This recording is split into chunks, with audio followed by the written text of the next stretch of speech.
Team PSRന്റെ survey റിപ്പോർട്ടിൽ വടക്കൻ കേരളത്തിലെ 60 സീറ്റുകൾ, അതായത് കാസർഗോഡ് മുതൽ പാലക്കാട് വരെയുള്ള സീറ്റുകൾ നമ്മൾ പരിശോധിച്ചു. അവിടെ UDFന് ഭരണത്തിലേക്ക് എത്തിക്കുന്നതിന് സഹായകരമാകുന്ന വിധത്തിലുള്ള ഒരു കുതിപ്പുണ്ടാകും എന്ന് ആ സർവേ ഫലങ്ങളിൽ സൂചന നൽകുന്നത് നമ്മൾ കണ്ടു. അത് 41 സീറ്റ് വരെ നേടാനാകും. LDFന് 19 സീറ്റുകളെ അവിടെ നിന്ന് ലഭിക്കുകയുള്ളൂ എന്നുള്ളതാണ്. ഇനി തൃശ്ശൂർ മുതൽ ഇടുക്കി വരെയുള്ള സീറ്റുകൾ. തൃശ്ശൂരിൽ 13 സീറ്റുകളാണ്. അതിൽ ഒരെണ്ണം മാത്രമാണ് കഴിഞ്ഞ തവണ UDFന് ജയിക്കാൻ സാധിച്ചത്. അവിടെ നിന്ന് ഇക്കുറി വരുമ്പോൾ എന്തു മാറ്റമുണ്ടാകുന്നു എന്ന് നോക്കാം. ചേലക്കരയിൽ കഴിഞ്ഞ തവണത്തെ സ്ഥിതി തന്നെ ആയിരിക്കും. അവിടെ LDF സുരക്ഷിതമായി നിലനിർത്തും. 45-36 അവിടെ UR പ്രദീപ് നേടുമ്പോൾ ശിവൻ വീട്ടിക്കുന്നിന് 36% മാത്രമേ നേടാനാകൂ എന്നുള്ളതാണ്. കുന്നംകുളവും LDF നിലനിർത്തും എന്ന് പറയുന്നു. 43% അവിടെ നേടുമ്പോൾ അവിടെ UDF സ്ഥാനാർത്ഥിക്ക് 38% മാത്രം. പക്ഷേ ഗുരുവായൂരിലേക്ക് വരുമ്പോൾ അവിടെ ഒരു അത്ഭുതമുണ്ടാകും എന്ന് ഈ സർവേ പറയുകയാണ്. 38-39 അക്ബറിനെ പരാജയപ്പെടുത്താൻ UDFന്റെ സ്ഥാനാർത്ഥി CH റഷീദിന് സാധിക്കുമോ എന്നുള്ളതാണ് അവിടുത്തെ ഒരു പ്രധാനപ്പെട്ട ചോദ്യം. അവിടെ BJPയും ഗണ്യമായി വോട്ട് പിടിക്കാനുള്ള സാധ്യതയുണ്ട്. 38-39 സിറ്റിംഗ് MLAക്ക് 38% വോട്ട്. അവിടെ ലീഗിൻ്റെ സ്ഥാനാർത്ഥി 39% വോട്ടുകൾ വരെ നേടാനുള്ള സാധ്യതയുണ്ട് എന്നുള്ളത്. മണലൂരിലേക്ക് വരുമ്പോൾ അവിടെ നെക്ക് ടു നെക്ക് പോരാട്ടമാണ്. TN പ്രതാപനും രവീന്ദ്രനാഥും തമ്മിലുള്ള പോരാട്ടം. അവിടെ BJP സ്ഥാനാർത്ഥി പക്ഷേ അപ്രസക്തനാകുന്നു എന്ന സൂചനയാണ് വരുന്നത്. 40-40 എന്ന നിലയിൽ രണ്ടുപേരുടെയും വോട്ട് ശതമാനം. വടക്കാഞ്ചേരി LDF നിലനിർത്തും, പക്ഷേ 1% വോട്ടിൻ്റെ വ്യത്യാസമേ ഉള്ളൂ. ഒല്ലൂർ 2% വോട്ടിൻ്റെ വ്യത്യാസത്തിൽ മന്ത്രി രാജൻ വിജയിക്കും. 42-40. തൃശ്ശൂരിലേക്ക് വരുമ്പോൾ തൃശ്ശൂരിലും ഒരു നെക്ക് ടു നെക്ക് പോരാട്ടത്തിൻ്റെ പ്രതീതി ഉണ്ടെങ്കിലും അവിടെ UDF സ്ഥാനാർത്ഥി രാജൻ ജെ പല്ലൻ 37% വോട്ട് നേടി ജയിക്കും. LDFന് 34, പത്മജയ്ക്ക് 27% വോട്ട് മാത്രമേ നേടാനാകൂ എന്നാണ്. നാട്ടികയിൽ വലിയ വിവാദങ്ങളൊക്കെ ഉണ്ടായെങ്കിലും 1% വോട്ട് വ്യത്യാസത്തിൽ അവിടെ LDF സീറ്റ് നിലനിർത്തും എന്ന സൂചനയാണ് വരുന്നത്. അവിടെ മുകുന്ദനിലൂടെ BJP ശ്രമം നടത്തുന്നുണ്ടെങ്കിലും പരമാവധി 24% വോട്ട് മാത്രമേ നേടാനാകൂ എന്നുള്ളതാണ്. നാട്ടികയിൽ 1% വ്യത്യാസമേ ഉള്ളൂ. കയ്പമംഗലത്തിലേക്ക് വരുമ്പോൾ അവിടെ സുരക്ഷിതമായി ജയിക്കും. 49-38 49% വോട്ട് അവിടെ LDF സ്ഥാനാർത്ഥി നേടുമ്പോൾ 38% മാത്രമേ അവിടെ UDFന് നേടാനാകൂ എന്നതാണ്. ഇരിങ്ങാലക്കുടയിലും അതുതന്നെയാണ്. ഇരിങ്ങാലക്കുടയിൽ പക്ഷേ മത്സരം ടൈറ്റാണ്. 40-39 UDFന് വിചാരിച്ചാൽ കടന്നു വരാൻ കഴിയുന്ന സാഹചര്യമുണ്ട് എന്നർത്ഥം. പുതുക്കാടും 40-38 2% വ്യത്യാസത്തിലാണ് UDFന് ഒരു എഡ്ജ് നൽകുന്നത്. അവിടെയൊക്കെയും BJP 20% മുകളിലേക്ക് വോട്ട് നേടാനുള്ള സാധ്യത ചൂണ്ടിക്കാട്ടുന്നുണ്ട്. ചാലക്കുടി കഴിഞ്ഞ തവണ നേരിയ വ്യത്യാസത്തിൽ UDF ജയിച്ച ഇടമാണ്. അവിടെ കഴിഞ്ഞ തവണ തൃശ്ശൂരിൽ UDFന് കിട്ടിയ ഏക മണ്ഡലമാണ്. അത് നേരിയ വ്യത്യാസത്തിന്. പക്ഷേ ഇക്കുറി അവിടെ 4% വോട്ട് വ്യത്യാസം, 44-40 എന്ന നിലയിലാണ് UDFന് അവിടെ സീറ്റ് നിലനിർത്താനാവുക എന്ന് പറയുന്നു. കൊടുങ്ങല്ലൂരിലേക്ക് വരുമ്പോൾ അവിടെ LDF സുരക്ഷിതമായി വിജയിക്കും എന്നുള്ളതാണ്. 42-38. കൊടുങ്ങല്ലൂരിൽ യൂത്ത് കോൺഗ്രസിൻ്റെ സംസ്ഥാന അധ്യക്ഷനാണ് മത്സരിക്കുന്നത് ജനീഷ്. പക്ഷേ ജനീഷിന് LDFൻ്റെ കുതിപ്പിന് തടയിടാൻ സാധിക്കില്ല എന്ന സൂചനയാണ് നൽകുന്നത്. ഇനി എറണാകുളം ജില്ലയിലേക്ക് വന്നാൽ അവിടെ 14-ൽ 9 UDF ആണ് കഴിഞ്ഞ തവണ നേടിയത്. 5 LDFനോടൊപ്പമായിരുന്നു. ഇക്കുറി കഥ മാറുമോ? പെരുമ്പാവൂരിൽ 38% വോട്ടേ LDFന് നേടാനാകൂ, 40% വോട്ട് UDFന്. അപ്പോൾ പെരുമ്പാവൂർ നിലനിർത്തും 2% വ്യത്യാസത്തിൽ.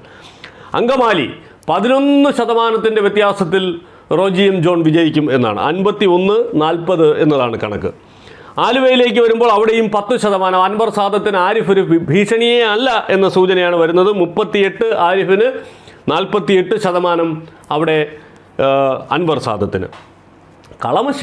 കളമശ്ശേരിയിൽ മന്ത്രി രാജീവിനെ ഇക്കുറി അബ്ദുൽ ഗഫൂർ അട്ടിമറിക്കാനുള്ള സാധ്യതയുണ്ട് എന്നാണ് ഈ സർവേ പറയുന്നത്. 1% വ്യത്യാസമുണ്ട്. 45 രാജീവിനുള്ളൂ, 46 ലീഗ് സ്ഥാനാർത്ഥിക്ക്.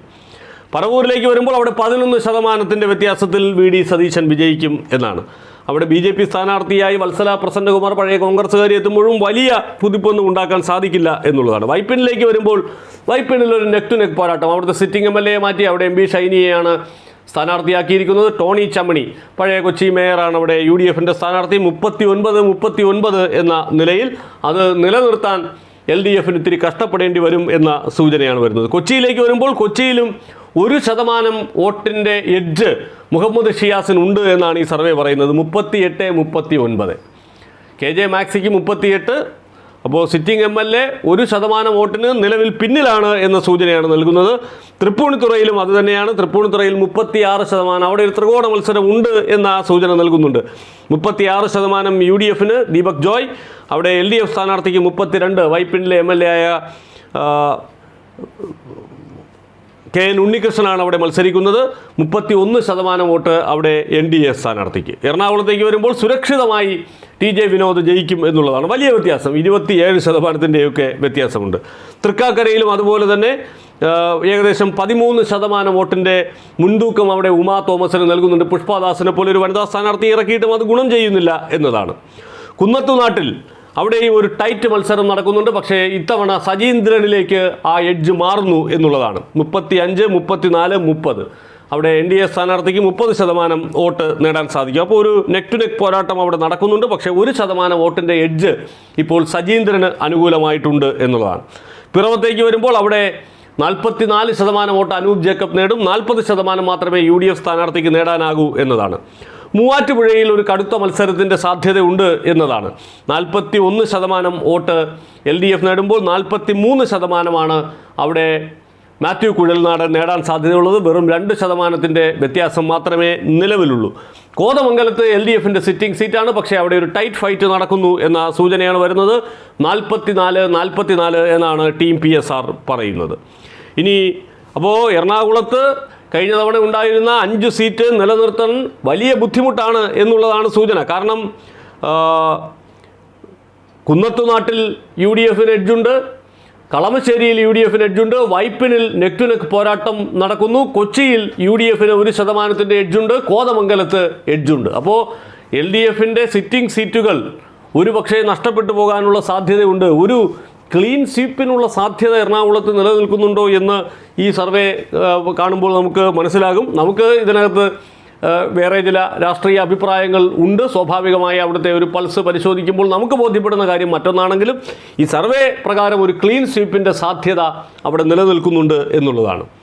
ഇനി ഇടുക്കിയിലേക്ക് വന്നാൽ ഇടുക്കിയിൽ ദേവികുളത്ത് UDF വിജയിക്കുമെന്നുള്ളതാണ്. 2 രാജമാരുടെ പോരാട്ടം നടക്കുന്ന ഇടം. അവിടെ രാജ രാജയെ തോൽപ്പിക്കും എന്നാണ് പറയുന്നത്. 42-40, 2% വോട്ടിൻ്റെ വ്യത്യാസം. ഉടുമ്പൻചോല LDF നിലനിർത്തും എന്ന് KK ജയചന്ദ്രനിലൂടെ നിലനിർത്തും. പക്ഷേ വോട്ട് വ്യത്യാസം കുറയും എന്നാണ് അവർ പറയുന്നത്. 44-ഉം 42-ഉം 2%മേ ഉള്ളൂ.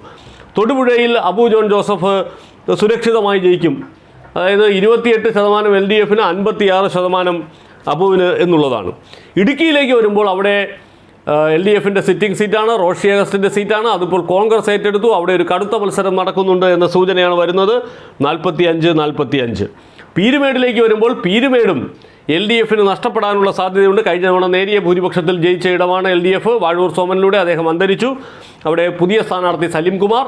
പീരുമേട്ടിൽ UDFന് 3% മുൻതൂക്കം ഉണ്ടായിരിക്കുന്നു എന്നുള്ളതാണ്. 35-38 എന്നുള്ളതാണ്. സിറിയക് തോമസിലൂടെ അത് പിടിച്ചെടുക്കാൻ സാധിക്കും എന്ന സൂചനയാണ് നൽകുന്നത്. ഇനി കോട്ടയത്തേക്ക് വന്നാൽ പാലായിലേക്ക് വരുമ്പോൾ പാലായിൽ 36% UDF, 35% ജോസ് കെ മാണി, 25% ഷോൺ. അവിടെ ഒരു ത്രികോണ മത്സരത്തിൻ്റെ പ്രതീതി ഉണ്ടെങ്കിലും 25% വോട്ട് മാത്രമേ ഷോണിന് നേടാൻ സാധിക്കൂ എന്നുള്ളതാണ്. അപ്പോൾ അവിടെ ഒരു എഡ്ജ് മാണി C കാപ്പനിലേക്ക് ഉണ്ടാകുന്നു എന്നുള്ളതാണ്. കടുത്തുരുത്തിയിലേക്ക് വരുമ്പോൾ അവിടെ സുരക്ഷിതമായി UDF ജയിക്കും. 46-41. വൈക്കം മുൻ MLA BJP സ്ഥാനാർത്ഥിയാക്കിയെങ്കിലും അത് വലിയ ഗുണം ചെയ്യുന്നില്ല. 23% വോട്ടേ നേടാനാകുന്നുള്ളൂ. അവിടെ LDF സ്ഥാനാർത്ഥിക്ക് 2%-ൻ്റെ എഡ്ജുണ്ട്. 39-37. 2% എന്ന് പറയുന്നത് വളരെ കുറവാണ്. ഏറ്റുമാനൂരിൽ LDF വിജയിക്കും എന്നുള്ളതാണ്. നാട്ടകം സുരേഷിനെ ഇറക്കി നടത്തുന്ന പോരാട്ടം വാസവനോട് നടക്കില്ല എന്ന സൂചന വരുന്നു. 4%-ൻ്റെ വ്യത്യാസം. 46-42. കോട്ടയത്ത് തിരുവഞ്ചൂർ രാധാകൃഷ്ണൻ അനിൽകുമാറിനേക്കാൾ ബഹുദൂരം മുന്നിലാണ് എന്നാണ് ഈ സർവേ പറയുന്നത്. 35-49 അതാണ് കണക്ക്. അതായത് 14%-ൻ്റെ വ്യത്യാസമുണ്ട്. പുതുപ്പള്ളിയിലും അത് തന്നെയാണ് അവസ്ഥ. 35% LDFനുള്ളപ്പോൾ 51% വോട്ട് ചാണ്ടി ഉമ്മൻ നേടും എന്നാണ്. ചങ്ങനാശ്ശേരി LDFൻ്റെ കൈവശം ഇരിക്കുന്ന ഇടമാണ്. അവിടെ പക്ഷേ ഇപ്പോൾ ഒരു 3% എഡ്ജ് UDFനുണ്ട് എന്നതാണ്. 43-40 എന്നതാണ് ഈ PSRൻ്റെ സർവേയിലെ കണക്ക്. കാഞ്ഞിരപ്പള്ളിയിലും അതുതന്നെയാണ് അവസ്ഥ. കാഞ്ഞിരപ്പള്ളിയിൽ 39-37 എന്ന നിലയിൽ UDFനൊരു എഡ്ജ്. കാഞ്ഞിരപ്പള്ളിയിൽ കേന്ദ്രമന്ത്രി ജോർജ് കുര്യന് 23% വോട്ടേ നേടാനാകൂ എന്നുള്ളതാണ്. അപ്പോഴും UDF ഒരു എഡ്ജാണ്. പൂഞ്ഞാറിലും അത് തന്നെയാണ്. പൂഞ്ഞാറിൽ ശക്തമായ ത്രികോണ മത്സരമാണ്. PC ജോർജും സെബാസ്റ്റ്യനും നിലവിലെ MP കളത്തുങ്കലും കൂടി ഏറ്റുമുട്ടുമ്പോൾ 32 George, 33 LDF sitting MLA Sebastian Kalathunkal, UDFൻ്റെ സെബാസ്റ്റ്യന് 34. അപ്പോൾ 34% വോട്ട്, 1% വ്യത്യാസത്തിൽ അവിടെ കമന്നുകൂടാൻ UDFൻ്റെ സ്ഥാനാർത്ഥിക്ക് സാധിക്കും എന്നതാണ് ഈ പൂഞ്ഞാറിൻ്റെ സ്ഥിതിവിശേഷം. അപ്പോൾ കോട്ടയം എടുത്ത് പരിശോധിക്കുമ്പോഴും LDFൻ്റെ കൈവശമിരിക്കുന്ന പൂഞ്ഞാറ്, കാഞ്ഞിരപ്പള്ളി, ചങ്ങനാശ്ശേരി തുടങ്ങിയ മണ്ഡലങ്ങൾ അവർക്ക് നഷ്ടപ്പെടാനുള്ള സാധ്യത ഉണ്ട് എന്നതാണ്.